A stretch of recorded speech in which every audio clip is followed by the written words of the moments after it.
Hey guys, in this video I will show you how to upload files to Google Drive automatically with N8N. Alright, let's begin. First, click on Add First Step and select Manual Trigger. This will start your workflow. Next, add a new node and search for read-write files from disk.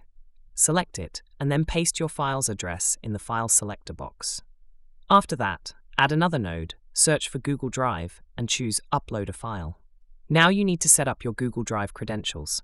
Make sure you provide the correct permissions to allow the workflow to upload files automatically. Once connected, select the file you want to upload and configure the folder destination in Drive.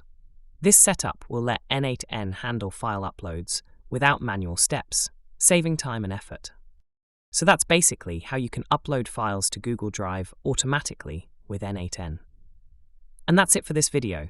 If you find this helpful, consider subscribing and giving this a big thumbs up. Thanks.